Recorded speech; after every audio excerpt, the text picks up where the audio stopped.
우리는 하나님이 하시는 일이 이해가 안 될 때가 있습니다.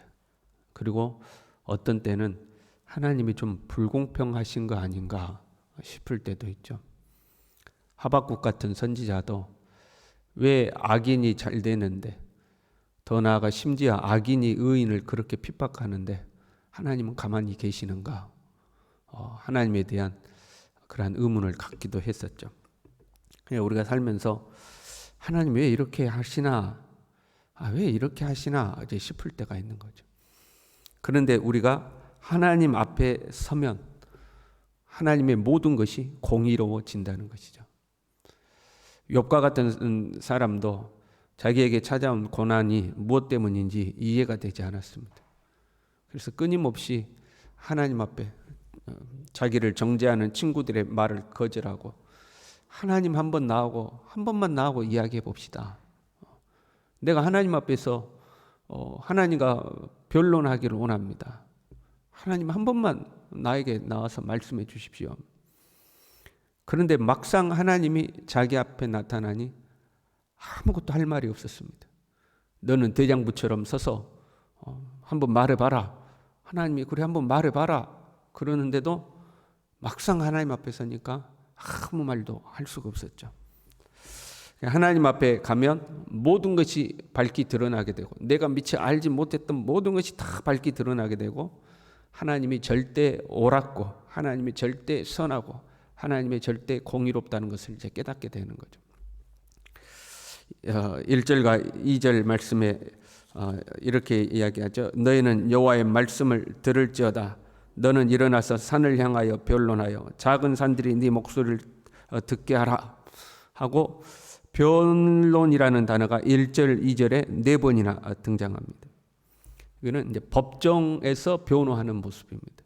그냥 너하고 나하고 한번 이야기해보자 이런 게 아니고 공식적인 법정에서 변론하는 이제 모습이죠. 그런데 하나님께서 온 세상 앞에서 변론하죠. 산, 작은 산, 땅의 견고한 지대들 이런 표현들이 나오죠.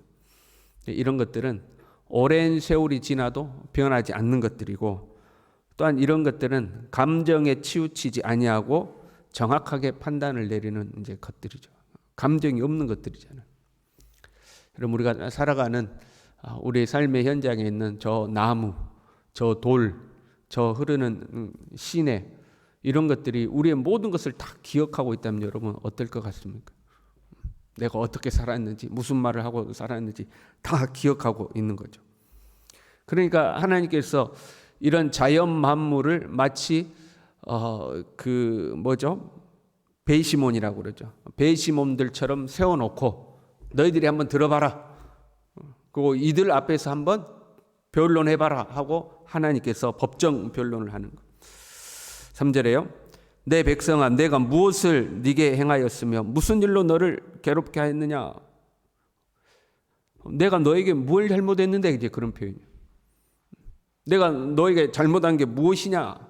무슨 말이냐면 지금 네가 당하는 고난은 너의 죄의 결과 아니냐. 내가 너를 어떻게 괴롭혔다는 말이냐. 한번 말해봐라. 내가 그동안 너에게 어떻게 행해왔는데 그리고 네가 지금 당하는 고난은 네 죄 때문인데 왜 내가 불공평하며 왜 내가 불의하다고 하느냐. 이제 그런 이제 말씀이에요. 네가 당하는 고난이 내 잘못이라고 할 수 있냐. 이런 말씀이죠. 그러고 나서 하나님께서 이스라엘에게 행하신 일을 이제 설명을 하시는 거예요. 내가 너에게 이렇게 하지 않았느냐 하고 설명하시는 거죠. 4절에요. 내가 너를 애굽 땅에서 인도에 내어 종 노릇하는 집에서 속량하였고 모세와 아론과 미리암을 네 앞에 보냈다. 애굽에서 이스라엘을 이끌어내신 이야기를 이야기하시. 애굽에서 너를 인도했다, 속량했다, 모세와 미리암과 아론을 보냈다 하는 거죠. 이스라엘의 역사를 보면 하나님은 계속해서 이 출애굽 사건을 계속 강조하십니다. 출애굽에서 가나안에 정착한 초기에요. 사사기 2장 1절에 보면 내가 너희로 애굽에서 나오게 하고 인도하여 너희 열조에게 맹세한 땅으로 이끌어왔으며 하고 처음부터 내가 너희를 애굽에서 이끌어왔다 하는 거죠. 그리고 이스라엘이 멸망하기 직전이었던 에레미야 7장 25절에 보면요. 너희 열조가 애굽 땅에서 나온 날부터 오늘까지 내가 내 종 선지자들을 너희에게 보내었으되 부지런히 보내었다. 거기서도 출애굽 이야기를 하는 거예요. 하나님은 무슨 일만 있으면 출애굽 이야기를 하잖아요. 내가 너희를 애굽에서 이끌어냈다. 내가 너희를 애굽에서 이끌어냈다. 여러분 그런 경우 있잖아요. 누군가가 나에게 진짜 과거에 도움 조금 줬어. 그런데 그것을 5년이 지나도 들먹이고 10년이 지나도 들먹이고 무슨 일만 있으면 내가 옛날에 너 그렇게 도와줬잖아. 내가 너 옛날에 너 그렇게 도와줬잖아. 그럼 여러분 짜증나지 않아요? 옛날에 한번 조금 도와준 거 가지고 그거 가지고 우려먹고 또 우려먹고 또 우려먹으면 야 그걸 몇 번이나 이야기하냐 이제 그러잖아요. 하나님은 이 출애굽 사건을 역사 속에서 계속해서 이야기하는 거예요. 애굽은 세상을 상징하고 있죠. 그 애굽에 있던 우리의 상태는 죄의 종으로 있던 상태를 의미하는 겁니다. 공중의 권세 잡은 자 마귀 따라다니던 상태를 말하는 거죠. 거기에서 속량하셨다고 그랬어요. 속량이라는 것은 값을 주고 사셨다 그런 말이에요. 그 값을 지불하고 빼내 오신 거죠. 그 노예 생활하던 그 노예의 값을 지불하고 그 악덕 주인에게서 빼내온 거죠. 그걸 이제 속량이라고 그러죠. 출애굽할 때 마지막 재앙에 장자들이 다 죽는데 어린 양의 피로 대속하여 살려내신 거죠. 이제 그걸 의미하는 거예요. 속량하신 거예요. 그리고 모세를 보내주셨어요. 애굽에서 가나안으로 이끌어낼 수 있는 지도자를 보내주신 거죠. 이 출애굽 사건은 구속사적으로는 예수 그리스도를 통한 대속의 은혜를 예표하고 있는 거죠. 어린 양은 예수 그리스도고 우리를 이끌어 가신 분도 예수 그리스도죠. 베드로전서 1장 18절부터 보면요. 너희가 알거니와 너희 조상의 유전한 망령된 행실에서 구속된 것은 은이나 금같이 없어질 것으로 한 것이 아니요 오직 흠없고 점없는 어린 양 같은 그리스도의 보배로운 피로 한 것이니라. 예수 그리스도의 보배로운 피로 너희를 구속했다, 속량했다 하는 거죠. 고린도전서 6장 20절은요. 너희는 값으로 산 것이 되었다. 공짜 아니다. 내가 너희는 공짜로 구원을 받았을지 몰라도 나는 너희를 구원하기 위해서 값을 지불했다는 거예요. 그 값이 뭐예요? 예수 그리스도의 보배로운 피를, 그 피값을 지불하고 너희를 속량했다는 거죠. 하나님께서 자꾸 출애굽 사건을 또 이야기하고 또 이야기하고 하신 것은 이 구원의 은혜를 잊지 말라는 거예요. 어떤 것과 비교할 수도 없는 이 구원의 은혜를 잊지 말라. 왜? 우리를 구원하기 위해서 하나님이 치르신 그 속량의 값이 너무 큰 거예요. 옛날에 한번 요만큼 도와주고 또 우려먹고 또 우려먹는 정도가 아니라 평생을 가도 절대 잊어서는 안 되는, 자신의 독생자를 십자가에 못 박아 죽어서 그 피값으로 나를 속량하여 구속하신, 너무나도 그 큰 은혜를 잊어버리면 안 된다는 거예요. 우리는 구원을 좀 너무 쉽게 생각할 때가 있죠. 그 과거에 사형리라는 것이 있었지 않습니까? 사형리 책을 펼쳐놓고 하나님은 뭐 당신을 향한 계획이 있으셨습니다.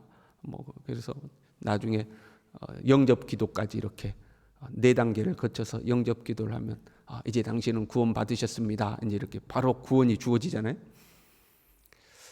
믿음으로 우리는 믿음으로 구원을 얻는다. 나의 믿음이라는 나의 행위에 초점을 맞추는 경우가 많죠. 내가 믿어서 구원을 받는다. 내가 믿어서 구원을 받는다.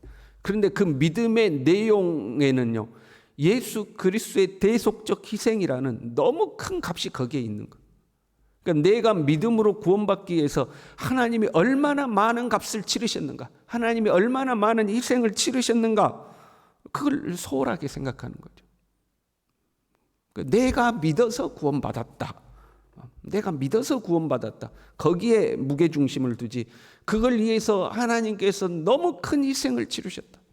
나 같은 죄인을 구원하기 위해서 독생자를 십자가에 못 박는, 예수님이 하나님의 근본 본체신데 동등됨을 취하지 아니하시고 자기를 비워서 종의 형체를 입고 오셔서 죽기까지 복종하셔서 그 주님의 희생으로 내가 구원받았다. 그 예수님의 희생에 초점을 안 맞추고 믿는 내가 믿었다, 나에게 초점을 맞출 때가 있는 거죠. 그러다 보니까 구원을 가벼이 여기는 거예요. 근데 내가 구원받기 위해서는 값으로 계산할 수 없는, 은이나 금으로 계산할 수 없는 너무 큰 희생을 하나님이 치르신 거죠. 계산이 안 되니까 그냥 은혜로 주신 거거든요. 내가 값을 지불할 수 없어서 은혜로 주신 거거든요. 그걸 잊어버려서는 안 돼요. 그걸 잊지 말아라. 내가 너를 구원하기 위해서 얼마나 큰 값을, 속량의 값을 치렀는지 잊지 말라 하는 거죠. 그리고 5절에는요. 내 백성아, 너는 모압 왕 발락이 꾀한 것과 부올의 아들 발람이 그에게 대답한 것을 기억하라. 그 무슨 말이냐면 저주를 축복으로 바꾼 사건이죠. 발락이 저주해 달라 그랬는데 발람이 오히려 이스라엘을 축복하잖아요. 그러니까 저주 아래 있던 우리를 축복의 자녀로 바꾸신 그 사건을 잊지 말라는 거죠. 우리의 모든 저주를 예수님께서 짊어지고 십자가에서 죽으시고 우리를 왕 같은 제사장이요 거룩한 나라로 삼으셨던 이 은혜를 잊지 말라는 거죠. 죄의 저주로 지옥 갈 수밖에 없는 우리가 예수 그리스도의 십자가 은혜로 하나님 나라 백성이 된 축복의 자녀가 된 이 은혜를 잊지 말라는 거죠. 실제로 예수 믿고 우리가 이 땅에서 누리는 그 복을 잊지 말라는 거죠. 그 다음 말씀에는요. 시딤에서부터 길갈까지의 일을 기억하라 이렇게 되죠. 시딤은 요단을 건너가기 전 마지막으로 진을 친 곳이고 길갈은 요단을 건넌 후에 처음으로 진을 친 곳입니다. 주님께서 처음과 마지막을 이끌어가고 있는 거죠. 그걸 이제 우리가 성도의 견인 이렇게 이야기해요. 구원받은 이후에 하나님께서 우리의 삶을 이끌어가고 계신, 우리를 끌어가고 계신다는 거죠. 하나님이 너희를 이끌어가고 있는 것을 잊지 말라는 거죠.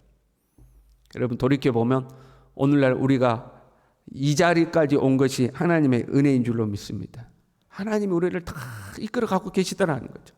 그것을 어떻게 해라? 5절에만도 기억하며 기억하라. 잊지 말아라. 기억하며 기억해라.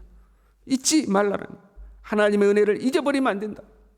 너희를 속량하시고 너희를 축복하시고 너희를 인도하시는 것을 기억하고 또 기억해라. 모세도 이스라엘 백성들 앞에서 신명기에 강조했었죠. 잊지 말라. 잊지 말라. 하나님이 너희를 인도해 내신 분이 여호와 하나님인 것을 잊지 말라. 잊지 말라 이야기했죠. 그런데 너희가 어떻게 했냐는 거죠. 그런데 너희는 어떻게 했느냐. 너희가 만약에 이 하나님의 은혜를 잊지 않았다면 잘못이 누구에게 있는가를 너희가 알게 될 것이다. 그래서 이렇게 말하죠. 그리하면 나 여호와가 공의롭게 행한 일을 알리라. 너희가 이 하나님의 속량하시고 너희를 축복하시고 너희를 견인하셨던 이 은혜를 잊지 않고 있다면, 내가 너희에게 행한 일을 잊지 않고 있다면 여호와 하나님은 공의로우신 분이고 너희가 현재 당하는 고난은 너희의 죄 때문이라는 것을 알게 될 것이다 하는 거죠. 우리의 표현 중에 그런 표현이 있잖아요. 벌받아 마땅하다. 야, 저 사람 벌받아 마땅해. 그런 거죠. 그런 거예요. 이스라엘 백성을 너희가 벌받아 마땅하다.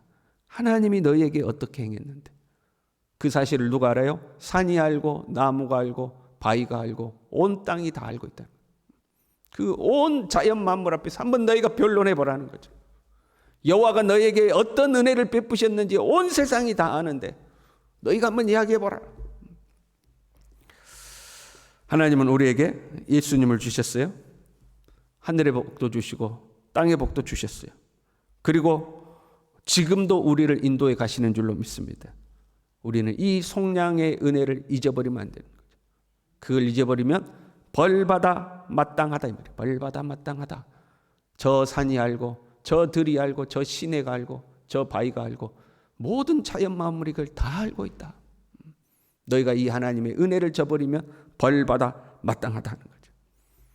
우리가 이 구속의 은혜를 헛되이 받지 아니하고 하나님 앞에 더 신실한 믿음으로 날마다 매 순간 주님의 이 구원의 은혜에 감사하고 감격하고 그렇게 살아가는 우리 모두 될 수 있기를 간절히 바랍니다. 기도하겠습니다. 하나님 아버지, 주님이 우리에게 베풀어 주신 은혜, 나 같은 죄인을 구원하기 위해서 하나님의 독생자 예수 그리스도를 이 땅에 보내시고 십자가의 못을 박으시고 그의 보배로운 피로 나를 속량하여 구원하신 이 큰 은혜, 수도 없이 주님을 부인하고 주님의 뜻에 불순종하고 살지만 이런 나를 포기하지 아니하시고 또 이끄시고 또 이끄시고 또 이끌어 가시는 하나님의 이 놀라운 사랑과 자비와 은혜, 내가 얼마나 이 큰 은혜를 받고 살아가는지 주님 우리로 하여금 잊어버리지 않도록 도와주시고 나 같은 죄인을 건지신 하나님의 은혜에 감사하면서 감격하면서 조금이라도 더 주님 앞에 가까이 나아가고 조금이라도 더 주님 앞에 순종하고 조금이라도 더 주님의 합당한 사람으로 순간순간 더 성장해 가는 하나님의 사람들이 될 수 있도록 주님 우리 모두를 붙들어 주시옵소서. 예수님의 이름으로 기도 올리옵나이다. 아멘.